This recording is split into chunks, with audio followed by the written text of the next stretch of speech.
I know better than getting away with a good story. ভক্তদের চমকে দিয়ে Netflix প্রকাশ করেছে হলিউড অভিনেতা ব্র্যাড পিট অভিনীত নতুন সিনেমার টিজার। সুপার বোল চলাকালে প্রকাশিত এই টিজারটি কোয়েন্টিন ট্যারান্টিনোর hit cinema once upon a time in হলিউডকে কেন্দ্র করে তৈরি। নতুন সিনেমার নাম the adventures of click booth, যা পরিচালনা করেছেন ডেভিড ফিঞ্চার। চিত্রনাট্য লিখেছেন ট্যারান্টিনো। নতুন কিস্তিতে আবারও ক্লিফ বুথ চরিত্রে দেখা যাবে ব্র্যাড পিটকে।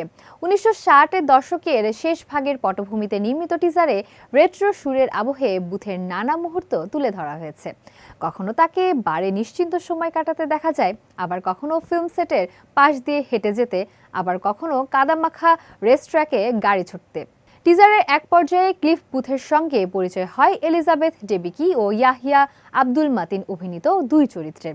দুজনেই হাজির হন 70-এর দশকের হলিউড ঘরানার ঝলমলে পোশাকে। 2019 সালে মুক্তিপ্রাপ্ত once upon a time in Hollywood ছবিতে প্রথমবার ক্লিফ বুথ চরিত্রটি দর্শকের সামনে আসে। নতুন সিকুয়েলটি আবর্তিত হবে 70-এর দশকের প্রেক্ষাপটে ক্লিফ বুথকে কেন্দ্র করেই।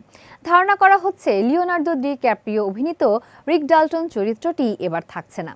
এই ছবিতে ব্র্যাড পিটের সঙ্গে অভিনয় করেছেন Scott Caan, Elizabeth Debicki, Yahya Abdul Mateen, Carla Gugino সহ আরও অনেকেই। টিমোথি অলিফ্যান্ট আবারও জেমস স্ট্যাসি চরিত্রে ফিরছেন। সিনেমাটির প্রযোজনায় আছেন Quentin Tarantino, Brad Pitt, David Heyman, Sean Shaffin ও স্টেসি শের।